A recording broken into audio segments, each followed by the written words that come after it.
పత్రికా సోదరులకు నమస్కారం. మీడియా సోదరులందరకు ఈరోజు ప్రెస్ మీట్ పెట్టడానికి ముఖ్య కారణాలు, మొన్న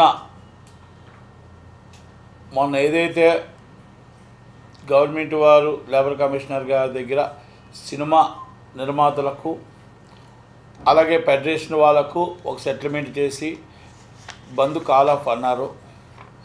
దాంట్లో ఎవరెవరి అభిప్రాయ భేదాలు ఎవరెవరు ఉన్నాయి, ఏంటి, షూటింగ్లకి ఎందుకు స్టార్ట్ కాలేదు, ఏంటి, ఎందువల్ల ఈ అగాధం ఇంకా మళ్ళా అవుతుంది అని కొన్ని విషయాల్లోని మొత్తం కొంతమంది డౌట్స్కి, అలాగే ఇటు ఛాంబరు ఎవరికి చెప్పట్లేదు, ఆ రోజు నుంచి కౌన్సిల్ చెప్పట్లేదు, అలాగే ఫెడరేషన్ వాళ్ళు చెప్పట్లేదు, ఎవరికి వాళ్ళు యమునతీరుగా ఈ డౌట్స్ ఉన్నాయి. అది గవర్నమెంట్ కూడా గంగాధర్ గారు కూడా ఏది కూడా వాళ్ళు ఏదో లెటర్ తయారు చేసి ఇస్తానన్నారు, ఇస్తారు, అదేదో అవుతుందని అంటున్నారు. కనుక దాని మీద కొలచంగా కొంతమందికి కొన్ని డౌట్స్ ఉన్నాయి. మా చిన్న సినిమా నిర్మాతలకు కొన్ని డౌట్స్ ఉన్నాయి. అలాగే ఫెడరేషన్ వాళ్ళకి, ఫెడరేషన్ అంటే కార్మికులకి, నాయకులు చేసిన తప్పుని వాళ్ళు ఏమంటారంటే మాకు ఎవరితో సంప్రదించకుండా కొన్ని చేశారని వాళ్ళు అంటున్నారు. మా చిన్న సినిమా నిర్మాతలు ఎవరిని సంప్రదించకుండా కొంతమంది 3-4 వెళ్ళిపోయి వాళ్ళు ఇష్టం వచ్చేది వాళ్ళు మాట్లాడారని మేము అనుకుంటున్నాం. ఇది మెయిన్ ఇష్యూ. ఈ ఇష్యూలోని కాల్ ఆఫ్ చేయడంలో గవర్నమెంట్ ఇది ఏదైతే ఎలక్షన్ షూటింగ్స్ నడిపించడానికి ముందుకు వచ్చారో దానికి ప్రత్యేకంగా ఫస్ట్ రేవంత్ రెడ్డి గారికి ధన్యవాదాలు తెలియజేస్తున్నాం. ఎందుకంటే 18 రోజులు షూటింగ్ని ఆపినా ఎవరికెవరు పట్టించుకోకపోయినా దాన్ని ఇమీడియట్ రేవంత్ రెడ్డి గారు వచ్చి మాట్లాడినందుకు ధన్యవాదాలు. అలాగే దీనికి అసలు ఎవరిగా పట్టించుకోకుండా మాకు 2 నెలలు షూటింగ్ లేకపోయినా పర్లేదు, అసలు మాకు 2 నెలలు మాకు లేకపోయినా పర్లేదు, ఫెడరేషన్ వాళ్ళు ఇటు కొంతమంది పెద్ద నిర్మాతలు వచ్చి మాకు అవసరమే లేదు, 5% కంటే పెంచేదే లేదు అని వాళ్ళు ఆ ఉన్న సమయంలో ఏదైతే చిరంజీవి గారు పూనుకొని చిరంజీవి గారి దగ్గరికి పెద్ద లెవెల్ అయితే వెళ్ళారో వాళ్ళు సార్ మాకు యుగోలు వాళ్ళకి యుగోలు చిన్న బలికి జరిగాయి కనుక మీరు కొంచెం మాకు ఇలా జరిగింది, ఇగో ఇలాగ అయ్యింది అని చెప్పి ఆయనకు వివరంగా పెద్దవాళ్ళు చెప్పడం, మేము చిన్నవాళ్ళం కూడా మొత్తం టోటల్గా వెళ్ళి అన్నయ్య మాకు కొంచెం మీరు సమయం ఇస్తే పెద్దోళ్ళన్నీ మీకు చెప్పారు, మా బాధ మేము చెప్పుకుంటామంటే ఆయన మాకు సమయం ఇస్తే మా కష్టం మా బాధ కూడా చెప్పుకోవడం జరిగింది. అలాగే ఫెడరేషన్ వాళ్ళు కూడా టైం అడిగారు. టైం అడిగితే వాళ్ళు కూడా 72 మంది ప్రతి ఒక్కరికి క్షుణ్ణంగా మాట్లాడి ఎవరి కష్టాలు వాళ్ళవి అందరివి విని మాట్లాడి దాన్ని పోయిన ఆదివారం స్టార్ట్ చేస్తే ఆదివారం, సోమవారం, మంగళవారం మౌల్ని ఈ ఫెడరేషన్ దీని మీదే ఆయన ఉండి మొత్తం ఒక టోటల్గా కొలుకు తీసుకొచ్చి మళ్ళా దిల్ రాజు గారు, సుప్రియ గారు, కిరణ్ గారు వెళ్ళి మాట్లాడిన తర్వాత చిన్నవాళ్ళు ఏమన్నారు, ఫెడరేషన్ వాళ్ళు ఏమన్నారు, ఏ విధంగా ఎక్కడ ఆగింది అన్నీ కూడా ఆయన మళ్ళా దిల్ రాజు గారికి అన్నీ చెప్పి ఇది షార్ట్ అవుట్ చేయండి, షార్ట్లీ దీన్ని ఫుల్ స్టాప్ పెట్టండి అని చెప్పి దీన్ని ఇమీడియట్లీ ఒక కొలుక్కు తీసుకురండి అని చెప్పి ఛాంబర్లో కూర్చొని చెప్పడం జరిగింది. ఇది దిల్ రాజు గారే ఛాంబర్లో చెప్పి అక్కడి నుంచి డైరెక్ట్గా మీటింగ్కి వచ్చారు 5 గంటలకి. ఏ మీటింగ్ అండి, మొత్తం టోటల్గా దిల్ రాజు గారు, దాము గారు, భరతభూషణ్ గారు, అనిల్ గారు, అలెక్స్ గారు, అమిరాజ్ గారు 6 కూర్చొని ఒక కొడుకు వచ్చి దాన్ని ఏదో మీటింగ్ రేపు మార్నింగ్ కల్లా నేను నిర్మాతలతో మాట్లాడి చెప్తానని చెప్పి అక్కడ ఫుల్ స్టాప్ అయింది. ఇది చిరంజీవి గారు పాత్ర. చిరంజీవి గారికి ఆయన టైం వేస్ట్ చేసి మేమందరం వెళ్ళి రిక్వెస్ట్ చేసుకున్నాం, సార్ ఇది ఏదో ఒక పెద్ద మనిషి ఉండకపోతే అవ్వదు, ఒక పెద్ద మనిషిగా మీరు ఉండండి, దయచేసి ఇక్కడ చాలా రాజకీయాలు నడుస్తున్నాయి, అందుకని కొంచెం మీరు మాకు పెద్ద మనసుతో మీరు అందరూ వాడు కొంచెం ఉండండి సార్ అని రిక్వెస్ట్ చేసుకున్నాం. ఇది మేము కాదండి, పెద్ద సినిమా నిర్మాతలు ఫస్ట్ వెళ్తే మేము వెళ్తే ఆ తర్వాత ఫెడరేషన్ వాళ్ళు వెళ్తే అందరి కోసం ఆయన టైం స్పెండ్ చేసి మన ఇండస్ట్రీ కష్టాలుంటే నేను ఉంటాను, ఏ రోజు కష్టం ఉంటే ఆ రోజు నేను ఉంటాను అని చెప్పినందుకు ఆయన దగ్గరుండి 3 రోజులు కూడా ప్రతిదీ కూడా మహారాష్ట్ర రేట్లు ఎంత, కర్ణాటక రేట్లు ఎంత, తమిళనాడు రేట్లు ఎంత అన్నీ తీసుకొని మొత్తం దానికి ఒక ప్రాబ్లం సాల్వ్ చేయడానికి ఒక ఫార్ములా చేసి అది దిల్ రాజు గారు చెప్పడం జరిగింది. ఇది వాస్తవం. తర్వాత అనుకోకుండా మరుసటి రోజు గవర్నమెంట్ ఎంటర్ అవ్వడం, గవర్నమెంట్ ఎంటర్ అయిన తర్వాత ఏమేమి జరిగాయో ఏంటేంటో అవన్నీ కూడా నేను మీకు చెప్పాల్సిన అవసరం లేదు, చాలా జరిగాయి. కాకపోతే ఏంటంటే అప్పుడు లేబర్ కమిషనర్ గారి దగ్గరికి ఫస్ట్ వెళ్ళింది ప్రొడ్యూసర్సే. వెళ్ళిన తర్వాత ప్రొడ్యూసర్స్ వెళ్ళి ఏదో కంప్లైంట్ ఇచ్చారు, తర్వాత వాళ్ళు వెళ్ళిన తర్వాత అంతా మాట్లాడడం జరిగిన తర్వాత లేబర్ కమిషనర్ గారు ఓపికగా కూర్చొని రాత్రి 11 గంటల దాకా ఇద్దరిని ఒప్పించి మాట్లాడి ముందు షూటింగ్స్ చేయండి అని షూటింగ్స్ జరపడానికి అందరినీ యునానిమస్గా మాట్లాడడం జరిగింది. దాంట్లో 100% ధన్యవాదాలు లేబర్ కమిషనర్ గారికి, అలాగే రేవంత్ రెడ్డి గారికి. కానీ నాకు ఇక్కడ ఒక్క మాట, నేను అక్కడ కూర్చున్న పెద్దలను అడుగుతున్నా, మొత్తం టోటల్గా పెద్ద ఆయన 3 రోజులు 4 రోజులు ఆయన టైం వేస్ట్ చేసి మనం వెళ్ళి రిక్వెస్ట్ చేసుకొని ఆయన మాట్లాడమని, ఆయన చెప్పమని రిక్వెస్ట్ అన్నా మీరు చూడండి అన్న మాకు యూగోలో నాకు మాట్లాడిన వ్యక్తులము.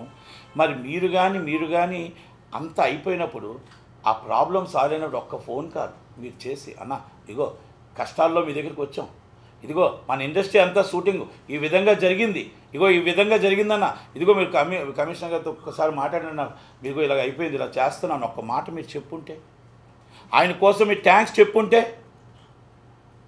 కష్టాల్లో ఉన్నప్పుడు మనం వెళ్తాం, మనకు సుఖమైనప్పుడు మాత్రం మనం వదిలేస్తాం. అందుకేనే ఈ కుళ్ళి రాజకీయాలు నాకు వద్దు అని చెప్పి వదిలేసింది ఆయన రాజకీయం. ఈ కుళ్ళి రాజకీయాలు నాకు వద్దు, ఈ రాజకీయాల్లో నేను ఉండను, ప్రశాంతంగా ఉంటాను అని చెప్పేసి రాజకీయాల నుంచి వద్దు అనుకుంది అందుకే చిరంజీవి గారు. కానీ అంతకన్నా ఎక్కువ ఈ సినిమాలో రాజకీయాలు ఉంటాయని తెలుసు. ఈ సినిమాలో అంతకన్నా రాజకీయాలు ఉంటాయి. అవసరమైతే మనం కాళ్ళు పట్టుకుంటాం, అవసరం లేకపోతే కాళ్ళు రగరేస్తాం. అంటే ఎందుకు ఈ మాట చెప్తుంటే కొంతమంది చేసిన ఈ బాధ అనిపిస్తుంది. ఆయన నన్ను తిట్టినా పర్లేదు కానీ బాధ అనిపిస్తుంది అది. ఎందుకంటే ఒక మనిషిని మనకు కావాలని మనం పెట్టి మళ్ళీ మనిషిని పట్టించుకోకుండా వెళ్తే ఎలా ఉంటుంది అనేది ఆ బాధ నాకు ఉంటుంది. అందుకే నేను ఈరోజు మాట్లాడాను. ఆయన నన్ను ఏమన్నా పర్లేదు మాట్లాడాలని డిసైడ్ అయ్యా. అవకాశవాదం రాజకీయం చేయకూడదు, అవకాశవాదం కాదు. అవసరమైనప్పుడు మనం ఆ ఇంటి గడప తొక్కాం, అవసరం తీరిపోయినప్పుడు మనం ఇలాగ అటు వెళ్ళిపోకూడదు. కనుక దయచేసి ఎవరైతే వెళ్ళారో, నేను దిల్ రాజు గారిని సూటుగా అడుగుతున్నా, మీకు చెప్పారు కదా సార్, సుప్రియ గారు మీకు చెప్పారు కదా, కిరణ్ గారు మీకు చెప్పారు కదా, అనిల్ గారు, అమ్మిరాజు గారు, మీరు మాట్లాడేటప్పుడు ఒక్క మాట అయినా సరే మీరు థ్యాంక్స్ చెప్పగలిగారా? గవర్నమెంట్ సెటిల్మెంట్ చేసింది ఆయన చెప్పారు ట్విట్టర్లో, ఇమ్మీడియట్లీ థ్యాంక్స్ రేవంత్ రెడ్డి గారికి. ఇండస్ట్రీలో ఒక పెద్ద దాసనారాయణ గారి తర్వాత ఒక పెద్ద మనిషి మనకు అగాధం వచ్చినప్పుడు ఒక పెద్ద మనిషి కావాలి. ఆ పెద్ద మనిషిగా మన చిరంజీవి గారిని మీరు ఉండమని మనం రిక్వెస్ట్ చేసుకుంటున్నప్పుడు ప్రతి విషయం మనం చెప్పినప్పుడు, కష్టాలు చెప్పినప్పుడు సుఖం కూడా చెప్పాలి. మంచిగా జరిగింది కదా, ఆనందిస్తాడు కదా, ఆయన సంతోషపడతాడు కదా, థ్యాంక్స్ చెప్తాడు కదా. ఇదేమి రాజకీయం అండి ఇది? ఈ రాజకీయాల ఒకటి అంటే ఇక్కడ కూడా ఇది అది ఎందుకంటే వాళ్ళ విజ్ఞతకు వదిలేస్తున్నా నేను, వాళ్ళ విజ్ఞతకి నేను వదిలేస్తున్నా. ఎందుకంటే నాకు బాధ అనిపించి ఇది చిరంజీవి గారు నన్ను ఏమన్నా పర్లేదు కానీ నాకు బాధ అనిపించి నేను మాట్లాడేది, నాకు బాధ అనిపించింది. ఎందుకంటే మేము ఇప్పుడు ఒక మనిషిని నమ్మామంటే ప్రాణం పెట్టాలి. ఒక మనిషి చేస్తున్నాడంటే ఆ మనిషిని పూర్తిగా నమ్మామంటే ప్రాణం ఇచ్చాలి, ఉండాలి. అంతేగాని మనం అవసరమైనప్పుడు వదిలేయడం కాదు ఇది. నాకు రాజకీయం తెలియదు, చిరంజీవి గారికి అసలు రాజకీయం తెలియదు, మాకు తెలియదు రాజకీయం, మాకు ఈ డబుల్ గేమ్లు మాకు తెలియవు. ఎందుకంటే నేను ఒకరిని నమ్మామంటే ఆ విధంగానే ఉంటాం. కనుక ఇక్కడ కార్మికుడికి న్యాయం జరగాలన్నాం, చిన్న సినిమా నిర్మాతకి న్యాయం జరగాలి. ఎప్పటికైనా మాకు చిన్న సినిమా నిర్మాతకు న్యాయం జరుగుతుంది అంటే అది చిరంజీవి గారి ద్వారా జరుగుతుంది. ఎప్పటికైనా మాకు మల్టీప్లెక్స్లు 20% ఆక్యుపేషన్ గవర్నమెంట్ జియో పాస్ చేస్తుందంటే అది చిరంజీవి గారి వల్ల అవుతుంది. ఎప్పటికైనా ఐదో షో మాకు 2.5 షో వస్తుంది అంటే అది చిరంజీవి గారి వల్ల అవుతుంది. ఇది నాకు స్వార్థమో చిరంజీవి గారికో లేకపోతే ఇంకొకరికి కాదండి. ఇది నేను సినిమా తీస్తానో తీయనో తెలియదు, నా పిల్లలు తీస్తారో లేదో తెలియదు, తీస్తే తీయవచ్చు, తీయకపోవచ్చు. నేను 100% నాకు లాభం లేనిదే సినిమా నేను చేయకపోయినా నాకున్న అనుభవాన్ని, రేపు నిర్మాతలు పడుతున్న బాధని, కష్టాన్ని, రేపు రాబోయే తరానికి మల్టీప్లెక్స్లు అనేది మనం కంపల్సరీ 20% ఆక్యుపేషన్ కావాలి, మన 5వ షో కావాలి. 20% ఆక్యుపేషన్ ఎందుకు అడుగుతున్నాం అంటే గతంలో ఇందిరాగాంధీ గారే ఆ 20% ఆక్యుపేషన్ మల్టీప్లెక్స్ ఇచ్చారు. రేపు రాబోయే తరం మల్టీప్లెక్సెసే. ఆ మల్టీప్లెక్స్లో 20% ఎందుకు అడుగుతున్నాడు? చిరంజీవి గారి సినిమా 350, నటికుమార్ సినిమా 350 అంటే ఎందుకు చూస్తారు? కనుక 20% 100 రూపాయల టికెట్ పెడితే 100% సినిమా చిన్నవాళ్ళు చూస్తే పేదవాడు కూడా చూస్తాడు. పేదవాడు సినిమా థియేటర్లో బయట నుంచి చూడటం కాదు, మల్టీప్లెక్స్లో సినిమా చూడాలి. మనం 25 రూపాయలు పాప్కార్న్ అమ్మాలి, 25 రూపాయలు కూల్ డ్రింక్ అమ్మాలి, 50 రూపాయల లోపే ఐటెం తిని బండారాలు ఉండాలి. ఇది మనం చిన్న సినిమా బతకాలి అంటే రేపు రాబోయే ధర మల్టీప్లెక్స్లు ఉంటున్నాయి కాబట్టి, ఇంకా సింగిల్ స్క్రీన్లు ఉండవు కాబట్టి ఫీచర్ అది కంపల్సరీ మనం చెయ్యాలి. ఈ 20% ఆక్యుపేషన్ మనం పెట్టాలి. అది సింగిల్ స్క్రీన్ 2.5 షో అనేది కంపల్సరీ ఉండాలి. ఈ 2.5 షో లేకపోతే రేపు చిన్న సినిమాలు చనిపోతాయి. ఇప్పుడే క్యూబ్ డబ్బులు రావట్లేదు, ఇప్పటికే ఏమి ఇబ్బందులు పడుతున్నాం. అందుకని అవన్నీ కూడా చిరంజీవి గారికి మనం పోయిన ఆదివారం నాడు అంతా కూడా వివరంగా చెప్పడం జరిగింది. ఆయనకి నేను అంతకుముందు వైసీపీ గవర్నమెంట్లో కూడా చిరంజీవి గారికి చెప్పడం జరిగింది. కుమార్ ఇదిగో ఇది కొన్ని అవుతున్నాయి కదా, ఆ రోజు ఎంత కష్టపడ్డాడో, ఆ రోజు ఎంత బాధపడ్డాడో ఈ సినిమా నిర్మాతల కోసం. అయ్యో ఈ సినిమా నిర్మాతలు టికెట్ రేట్లు రాకపోతే ఇబ్బంది పడతారే, ఈ చిన్న సినిమా నిర్మాతలు బాధపడతారే, 5 రూపాయల టికెట్ అమ్మడం ఏంటి, 30 రూపాయల టికెట్ అమ్మడం ఏంటి అని ఎంత బాధపడ్డాడు, ఎంత కష్టపడ్డాడు అది మాకు తెలుసు. వీళ్ళకేం తెలుసు? ఆయన కష్టపడి ఆయన పట్టుబట్టి RRR సినిమాకి కానీ ఇంకో సినిమాకి కానీ ఆయన రేట్లు తాగకపోతే సినిమాలు రిలీజ్ అయ్యేవా? ఈరోజు మొత్తం కల్కి సినిమాకి రేట్లు వచ్చేవా? ఒక్కసారి ఆలోచించండి. కల్కి సినిమా అంటే ఇప్పుడు మొన్న వచ్చింది, అంతకుముందు సినిమాలకు రేట్లు వచ్చేవి RRR కానీ వాటికి కానీ. ఆయన కష్టపడే కదా జీవో తెచ్చాడు, ఆయన ఒక పట్టుదల పట్టే కదా సినిమా ఇండస్ట్రీ కోసమే కదా. ఆయన ఇండస్ట్రీ కోసం ఒక 2 అడుగులు దిగి వెళ్ళి ఆయన ఎవరి దగ్గరికి వెళ్ళకూడదు, వెళ్ళి అందరినీ తీసుకొని వెళ్ళి కష్టపడి తీసుకొచ్చిన వ్యక్తికి ఇదా మీరిచ్చే మర్యాద? అంటే మన ఇండస్ట్రీ అనేది మన వాళ్ళని మనం గౌరవించుకోవాలి. మనం గౌరవించుకుంటే బాగుంటుంది అనేది మన ఉద్దేశం. అది ఎవరైనా అవనియండి. ఒకటి రేపు ఈరోజు నేను అడుగుతున్నానంటే ఇది నా ఇంట్లోకో లేకపోతే నాకు సొంతానికో కాదు, ఇది చిరంజీవి గారి కోసం. చిరంజీవి గారు ఎందుకు చేయగలుగుతుందంటే చిరంజీవి గారు చిన్నవాడికి చేయగలుగుతారు, చిన్నవాడికి అడగగలుగుతారు, ఆయన స్ట్రేట్ ఫార్వర్డ్గా మాట్లాడగలుగుతారు, నిజంగా మాట్లాడగలుగుతారు. నా దగ్గర ఒక మాట ఇంకొక దగ్గర ఒక మాట మాట్లాడలేరు కాబట్టి అందుకే ఆయన చేయగలుగుతాడు. అందుకే మాకు 5వ షో అనేది కంపల్సరీ, మా 2.5 షోకు మస్టన్ షూట్ తేగలుగుతారు. అలాగే జియో పాస్ చేయిస్తారు, అలాగే మల్టీప్లెక్స్ 20% ఆక్యుపేషన్ అనేది జియో పాస్ చేయిస్తారు. అది ఉంటే చిన్న సినిమా బతుకుతుంది. అందుకే మొన్న ఆయనకి అన్నీ చెప్పడం జరిగింది. అలాగే మేము చిన్న సినిమాలకి 2018 25%, 2022 15% అగ్రిమెంట్స్ ఉన్నాయి. కానీ కొన్ని అమలు జరగలేదు. అది కొంతమంది ఛాంబరు కౌన్సిల్ నాయకులు తప్పు వల్ల, దానివల్ల నాయకులు కరెక్ట్గా ఇటు కార్మికులకి చెప్పలేదు, అటు నిర్మాతలకి కరెక్ట్గా చెప్పక ఇబ్బంది పెట్టారు. కాబట్టి ఆ అగ్రిమెంట్ వైలేషన్ జరిగింది. ఈసారి ఆ వైలేషన్ జరగకుండా జరగాలి అనేది మేము కరెక్ట్గా కళాకంటిగా చెప్పాం. ఇప్పటికే కష్టాల్లో ఉన్నాం, మేము చాలా ఇబ్బందులు పడుతున్నాం, సినిమా చేయాలంటే ఇబ్బంది పడుతున్నాం అని చెప్పాం. ఆ ఇబ్బందిని ఆయన పరిణిలో తీసుకొని ఇమ్మీడియట్లీ ఆయన చిన్నవాళ్ళకి ఇదిగో ఈ విధంగా ఉంది, ఈ విధంగా ఉంది, ఇదిగో కార్మికులు కూడా ఈ విధంగా పడుతున్నారు, ఇబ్బంది పడుతున్నారు. వాళ్ళ కష్టాలు కూడా వాళ్ళు చెప్పారు, మా కష్టాలు మేము చెప్పాం. 24 క్రాఫ్ట్స్ వాళ్ళ బాధలు కూడా చెప్పారు. అలాగే పెద్దవాళ్ళు కూడా ఏ విధంగా చేయాలని వాళ్ళు చెప్పారు. అన్నీ కూడా ఒక పరిణిలో తీసుకొని ఆయన చెయ్యాలన్న గంగాధర్ గారు కూడా, లేబర్ కమిషనర్ గారు కూడా చాలా చక్కగా చెప్పారు. ఏమన్నారంటే చిన్న సినిమాలకి 22 అగ్రిమెంట్ ఏది ఉందో 15% అదే అగ్రిమెంట్ అమలు జరుగుతుంది అని చెప్పారు. కాకపోతే దాంట్లో ఇంకా క్లారిటీస్ రాలేదు కాబట్టి ఒక క్లారిటీ వచ్చిన తర్వాత దానికోసం కూడా మాట్లాడాలి. చిన్నవాళ్ళకి కూడా చాలామంది 99 కాల్ సీటు, 99 కాల్ సీటుకి కొంతమంది ఇక్కడ వెళ్ళనంటున్నారు, కొంతమంది వెళ్ళాలంటున్నారు. షూటింగ్ జరగండి కమిటీ వేసామంటున్నారు. ఇంతకుముందు కమిటీలు కరెక్ట్గా అమలు చేయలేదు కాబట్టి ఇప్పుడు కమిటీ కరెక్ట్గా నడుస్తుందా నడదని కార్మికుల ప్రాబ్లం ఉంది, చిన్న సినిమా నిర్మాతల ప్రాబ్లం ఉంది. 99 కాల్ సీట్ అంటే చాలామందికి అర్థం కావట్లేదు, అది వివరించడం కోసం చెప్పాను. వాళ్ళు 99 కాల్ సీట్ అయినా 6 o'clock కాల్ సీట్ అయినా కొన్ని సెట్ డిపార్ట్మెంట్ కానీ మొత్తం ప్రొడక్షన్ డిపార్ట్మెంట్ కానీ మొత్తం టోటల్గా క్రైన్ కానీ ఇవన్నీ కొన్ని డిపార్ట్మెంట్లు అన్నీ లారీలు కానీ మినీ వ్యాన్లు కానీ మార్నింగ్ 6 o'clock లోపలే బయటికి రావాలా.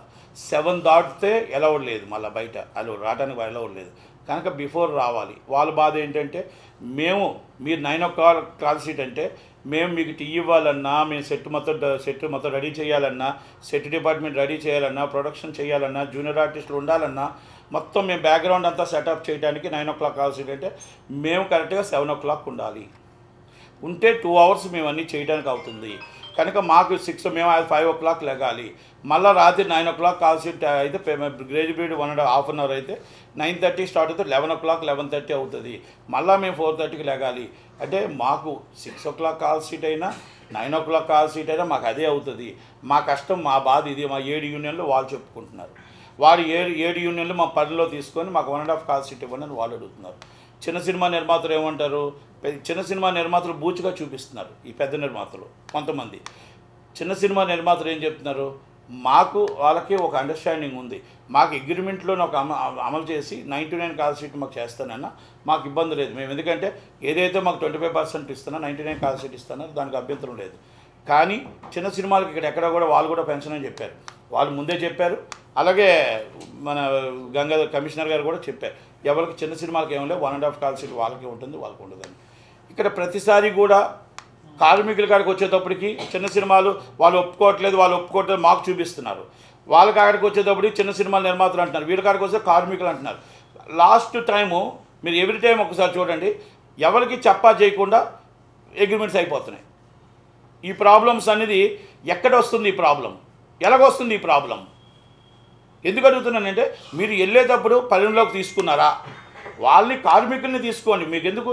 కార్మికుల్ని తీసుకొని మమ్మల్ని మీరు తీసుకొని వెళ్ళి మీరు మాట్లాడుంటే అయిపోయేది. మీరు 5% కంటే పెంచను అన్నారు. వాళ్ళకు వచ్చి 99 కాల్ షీట్ ఇవ్వను అని వాళ్ళకన్నారు నాయకులు. ఇటు అటు కలిపి మొత్తం టోటల్గా 4 గంటలు 5% నుంచి 22.5% వెళ్ళిపోయింది. అంటే ఇది అగాధం సృష్టించడమే కదా. గవర్నమెంట్ ఇన్వాల్వ్ అయ్యింది. గవర్నమెంట్ ఇన్వాల్వ్ అయ్యి కార్మికుడికి న్యాయం జరగాల, ఇటు నిర్మాతకి న్యాయం జరగాల, అందరికీ న్యాయం జరగాల, పర్ఫెక్ట్గా అగ్రిమెంట్లు జరగాల. ఇది అగాధం రాకూడదు కదా.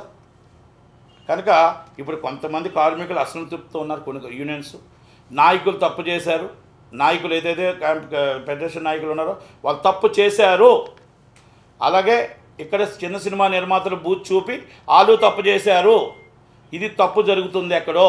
కనుక దయచేసి మా గంగాధర్ గారు కూడా, సీఎం రేవంత్ రెడ్డి గారు కూడా చూసి దీన్ని జాగ్రత్తగా ఇటు కార్మికుడికి అన్యాయం జరగకుండా, ఇటు చిన్న సినిమా నిర్మాతకు అన్యాయం జరగకుండా చూడవలసిన బాధ్యత సీఎం గారి మీద ఉంది. దయచేసి, ఎందుకంటే మీరు ఇన్వాల్వ్ అయ్యారు, గవర్నమెంట్ ఇన్వాల్వ్ అయ్యారు కాబట్టి కనుక జాగ్రత్తగా ఇద్దరిని కాపాడవలసిన బాధ్యత ఉంది.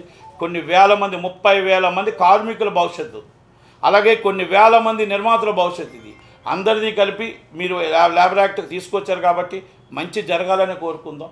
ఎందుకంటే ఇక్కడ చాలా డౌట్స్ ఉన్నాయి. ఆ రోజు నుంచి ఎవరో కనబడలేదు, షూటింగ్స్ నాకు తెలిసి జరగలేదు. అలాగే మనకి రేవంత్ రెడ్డి గారికి మా విన్నపం, సార్ మీరు ఎలాగా కూడా లేబర్ యూనియన్ దాంట్లో కూడా మీరు ఇన్వాల్వ్మెంట్ అయ్యి గవర్నమెంట్ మీరు సెటిల్ చేశారు కాబట్టి ధన్యవాదాలు. ఎందుకంటే మా ఇండస్ట్రీగా గుర్తించలేదు. ఇండస్ట్రీగా గుర్తించకపోయినా మీరు గుర్తించి మాకు ఏదైతే ఉందో యూనియన్ గొడవ నుంచి మీరు ప్రాబ్లమ్ సాల్వ్ చేశారు, ధన్యవాదాలు. అలాగే మా చిన్నవాళ్ళని కూడా మీరు గుర్తించి, చిన్న సినిమా బాధను గుర్తించి, చిన్న సినిమా కష్టాన్ని గుర్తించి, ఇక్కడున్న 85 మల్టీప్లెక్స్లో సింగిల్ స్క్రీన్లో లేకుండా 85 మల్టీప్లెక్స్లో 20% ఆక్యుపేషన్ మాకు ఇవ్వండి. మాకు 5వ షో పర్మిషన్ ఇవ్వండి, 2.5 షో మీరు జీవో పాస్ చేయండి. ఇది కొత్తగా చేయాల్సిన అవసరం లేదు. ఇంతకుముందు జీవో పాస్ చేసిన జీవోనే అమలు చేయట్లేదు. కనుక దయచేసి తెలంగాణలో ఒక 1 man షో అయిపోయింది. తెలంగాణలో 3 ఆఫీసులు పెత్తనం వెళ్తున్నారు. 3 ఆఫీసులు మాత్రమే తప్ప 4వ ఆఫీసు రానివ్వట్లేదు. ఇక్కడ ఒక సింగిల్ ఆర్మీ అయిపోయింది. ఇక్కడ మొత్తం మల్టీప్లెక్స్లో చిన్న సినిమా బతకట్లేదు. 300 రూపాయలు పెద్ద సినిమా చూడాలి, 300 రూపాయలు చిన్న సినిమా చూడాలంటే రావట్లేదు. ప్రతి గురువారం నాడు రేట్లు క్యూబుల్ డబ్బు కడుతున్నాం, శుక్రవారం నాడు ఏడుస్తూ వెళ్తున్నాం. దయచేసి మా ఏడుపుని చూడండి, మా కష్టాన్ని చూడండి. ఇది తెలంగాణ దాకా మాకు మీరు అర్థం చేసుకొని, మరి కోమటిరెడ్డి వెంకటరెడ్డి గారు మా బాధను అర్థం చేసుకోండి. మమ్మల్ని చిన్నవాళ్ళని బూచిగా చూపించడమే తప్ప మా కష్టం చూడరు వీళ్ళు. ఈ పెద్ద నిర్మాతలు 5గురు ఎవరైతే ఉన్నారో మేము కనబడం వాళ్ళకి. మా 5వ దాంట్లో ఏదైతే మాకు పెడతారో మాకు ఇవ్వరు. దయచేసి మీరైనా చూస్తారని, మీరు చేస్తారని, మల్టీప్లెక్స్ 20% ఆక్యుపేషన్ ఇస్తారని, అలాగే దయచేసి మాకు రేటు 100 రూపాయల రేటే పెట్టాలి. పాప్కార్న్ కానీ ఏదైనా 50 రూపాయల లోపే ఉండాలి. దయచేసి మీరు చేస్తారని త్వరలోనే మేమందరం చిన్న సినిమా నిర్మాతలందరం తమ దగ్గరికి వచ్చి మేము కలిసి చిరంజీవి గారి ఆధ్వర్యంలో చిరంజీవి గారికి చెప్పి మీ దగ్గరికి వచ్చి చిరంజీవి గారితో కూడా మాట్లాడించి మా కష్టాన్ని మీకు చెప్పుకుంటాం. మీరు ఎలాగైతే యూనియన్లో దయచేసి మీరు పాలు పంచుకున్నారో మా కష్టాన్ని కూడా మీరు పాలు పంచుకుంటే వారానికి 12 సినిమాలు రిలీజ్ అయ్యే చిన్న సినిమాలు సార్. మేము నెలకి రిలీజ్ అయ్యేది 50 సినిమాలు సార్. మొత్తం సంవత్సరానికి రిలీజ్ అయ్యేది యావరేజ్లో మా 250 నుంచి 300 సినిమాలు సార్. ఈ 250-300 సినిమాలు క్యూబ్ డబ్బులు, యూఎఫ్ఓ డబ్బులు, పబ్లిసిటీ డబ్బులు కూడా రావట్లేదు. మేము ఈరోజు కార్మికుని కాపాడుతున్నామంటే ఈ చిన్న సినిమాలే, ఈరోజు ఇండస్ట్రీ ఉంటుందంటే ఈ చిన్న సినిమాలే, ఈరోజు నెల రోజులు థియేటర్లో మూతపడకుండా రన్ అవుతున్నాయంటే ఈ చిన్న సినిమాలే. కనుక ఈ చిన్న సినిమాని కాపాడవలసిన బాధ్యత మీ మీద ఉంది. అలాగే సేమ్ ఆంధ్రప్రదేశ్లో కూడా దయచేసి చంద్రబాబు నాయుడు గారు, పవన్ కళ్యాణ్ గారు, మా సినిమా ఇండస్ట్రీ వ్యక్తి, సినిమాటోగ్రఫీ మా సినిమా ఇండస్ట్రీ వ్యక్తి, అలాగే లోకేష్ గారు, దయచేసి మీరు ఎంతసేపు పెద్దవాళ్ళు వస్తుంటే మీరు మెమోరాండం తీసుకోవడం కాదండి. చిన్నవాళ్ళని కూడా పిలండి, మా బాధను చూడండి, మా కష్టాన్ని చూడండి. ఇది చిరంజీవి గారిని కూడా అడగండి సార్. మా బాధను చూడండి, మా కష్టాన్ని చూడండి. మీరు 700 రూపాయలు టికెట్ పెంచడం సింపుల్ కాదు సార్. మీరు 100 రూపాయలు టికెట్ పెంచి జనాలు రావడానికి థియేటర్ను బతికించండి, థియేటర్ దేవాలయాన్ని ఉంచండి, థియేటర్ను ముయ్యకండి సార్. థియేటర్ మూతపడే పరిస్థితి తేవద్దండి. థియేటర్ నిలబడాలి, థియేటర్ని కాపాడాలి. థియేటర్ ఉంటేనే మనం ఉండేది. కనుక సింగిల్ స్క్రీన్లోని 20% ఆక్యుపేషన్ సేమ్ నేను తెలంగాణ ఏది అడిగాను మిమ్మల్ని అదే అడుగుతున్నా. మాకు జీవో ఇంతకుముందు ఇందిరాగాంధీ గారి టైంలోనే ఉన్న జీవోని అమలు చేయండి. 20% ఆక్యుపేషన్ 100 రూపాయల టికెట్ పెట్టండి. ఆంధ్రప్రదేశ్ చంద్రబాబు నాయుడు గారికి మా రిక్వెస్ట్. మా బాధను అర్థం చేసుకోండి, మా కష్టాన్ని అర్థం చేసుకోండి. కార్మికుడి బాధ అవ్వచ్చు, మా బాధ అవ్వచ్చు. చిన్న సినిమా నిర్మాత కార్మికుడు లాంటి వాడే. కనుక దయచేసి సినిమా ఫ్యాషన్ అండి. ఈ సినిమా అనేది ఒక పిచ్ అండి. కంపల్సరీ తీయాల్సిన బాధ్యత ఉంటుంది. కాబట్టి ఈ సినిమాని మా బాధను అర్థం చేసుకొని మీరు పెద్దవాళ్ళు వస్తే మీరందరూ గేట్లు తెరిచి మీరు మెమోరాండం ఇస్తున్నారు, కరెక్టే సార్. వాళ్ళకి మీరు ఏం మాట్లాడుతున్నారు సార్? రేట్లు వస్తున్నాయి, వాళ్ళు అడుగుతుంది రేట్లు ఇచ్చేస్తున్నారు. డబ్బింగ్ సినిమాలకు కూడా రేట్లు ఇచ్చాం సార్. డబ్బింగ్ సినిమాలకు రేట్లు ఇచ్చామంటే ఇంకంతకన్నా దౌర్భాగ్యం ఏమైనా ఉందా సార్? ఈరోజు దయచేసి మీరు అన్నీ కూడా ఒక్కసారి చూసి మా బాధను అర్థం చేసుకొని చిన్న సినిమాని బతికించండి, చిన్న సినిమాని నిలబడియండి, చిన్న సినిమాని చంపకుండా 5వ షో 2.5 షో మా మెస్టర్న్ షూట్ మాకు జీవో పాస్ చేయండి. ఎందుకంటే మీరు సినిమా వాళ్ళు పవన్ కళ్యాణ్ గారు, మీరు సినిమా వాళ్ళు దుర్గేష్ గారు, చంద్రబాబు నాయుడు గారికి సినిమా విషయాలు అన్నీ తెలుసు, లోకేష్ గారికి తెలుసు, బాలకృష్ణ గారికి తెలుసు. దయచేసి మా కష్టాన్ని అర్థం చేసుకోండి. మేము త్వరలోనే చిన్న నిర్మాతలు అందరం మీ దగ్గరికి వస్తాం. మా బాధను మీ చిరంజీవి గారికి చెప్పి చిరంజీవి గారి ద్వారా మీ దగ్గరికి వస్తాం. మా కష్టాన్ని చెప్పుకుంటాం, మా బాధను చెప్పుకుంటాం. మా బాధను మీరు వినండి ప్లీజ్. ఎందుకంటే అక్కడ కూడా ఫెడరేషన్లు ఉన్నాయి, అక్కడ కూడా ఎన్ని ఉన్నాయి, యూనియన్లు ఉన్నాయి. వాళ్ళు కూడా కార్మికులను కాపాడాలి. కార్మికులు కాపాడాలంటే ముందు స్టూడియో కట్టాలి, కార్మికులు కాపాడాలంటే ఇన్ఫ్రాస్ట్రక్చర్ డెవలప్ అవ్వాలి, కార్మికులు కాపాడాలంటే డబ్బింగ్ థియేటర్ కావాలి, కార్మికులు కాపాడాలంటే అక్కడ నిర్మాతలు రావాలి. ఇవన్నీ మనం 1.5 year అవుతుందండి. గత 5 సంవత్సరాలు అలా పాడైపోయింది. ఫస్ట్ 2014-19 దాకా.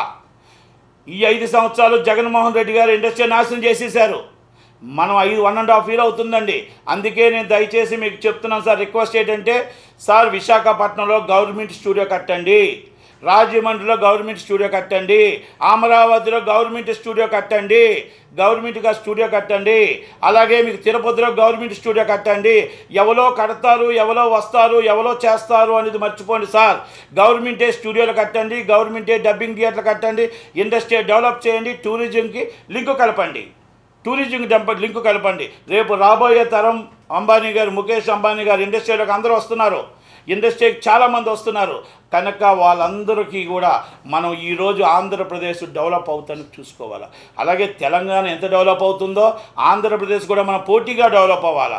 68% ఇన్కమ్ ఆంధ్రప్రదేశ్ నుంచి వస్తే 32% ఇన్కమ్ తెలంగాణ నుంచి వస్తుంది.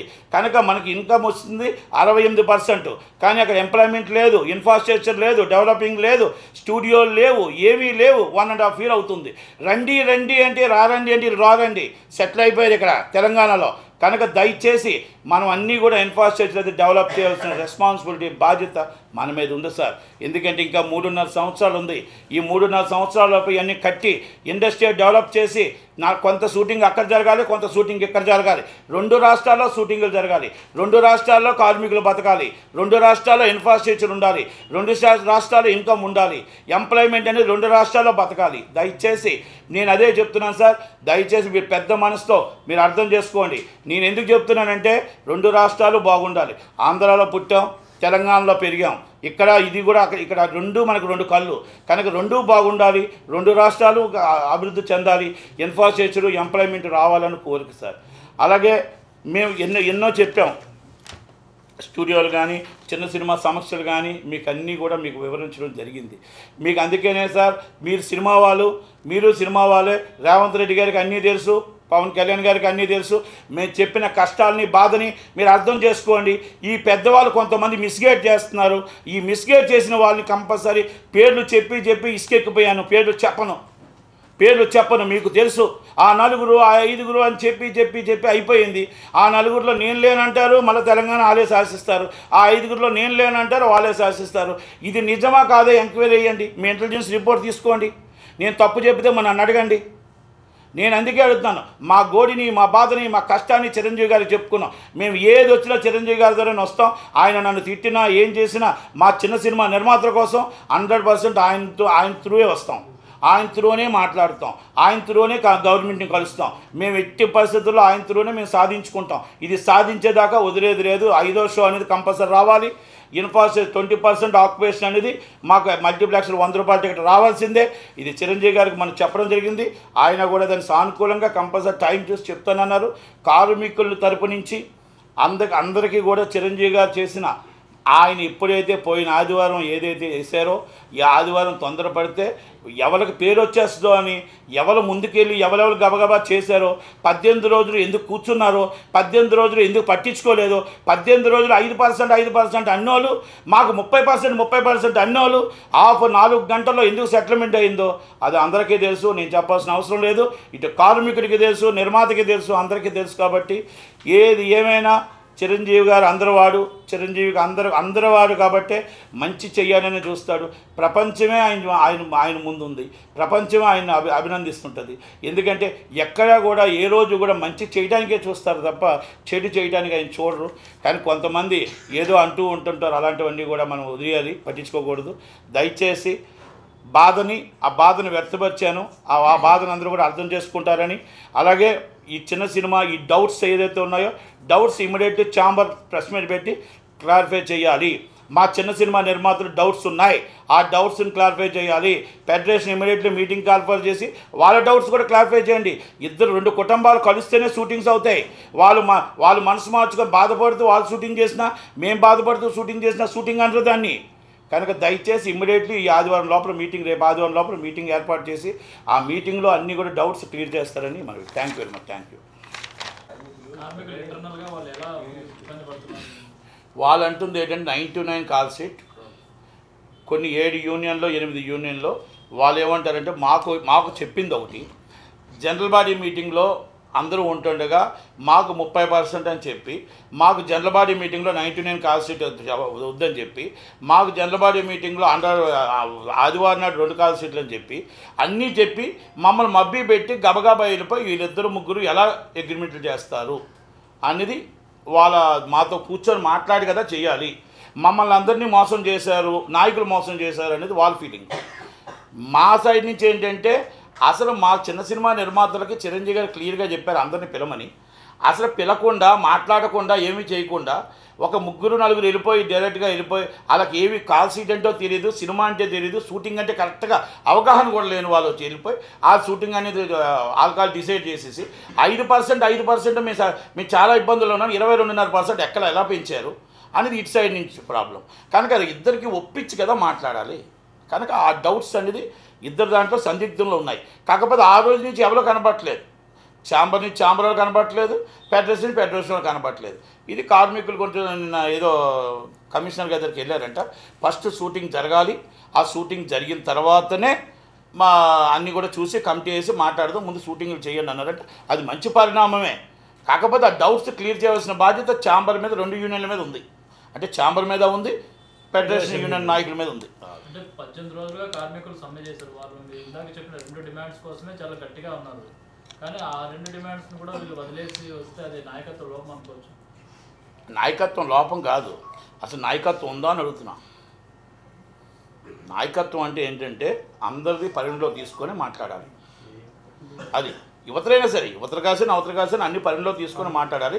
అది తీసుకొని మాట్లాడలేదు అనేది అది గవర్నమెంట్కి కూడా తెలియాలి. అందుకే నేను ఇప్పుడు మీటింగ్ పెట్టింది. గవర్నమెంట్కి కూడా కొన్ని తెలియవు కదా. అందుకంటే వాళ్ళ ఆకలి బాధ ఎవరికి తెలుస్తుంది? వాళ్ళకి తెలుస్తుంది. మా కష్టం ఎవరో తెలుస్తుంది? మాకు తెలుస్తుంది. కనుక నేను సినిమా ఇప్పుడు తీయట్లేదు. కనుక నాకు సినిమా తీసే నిర్మాతలు నాకు చెప్తేనే కదా తెలిసేది. సినిమా తీసే నిర్మాతలు మా బాధ వాళ్ళకి తెలుసు, వీళ్ళకి తెలుసు, కార్మికులకు ఆకలి బాధ తెలుసు.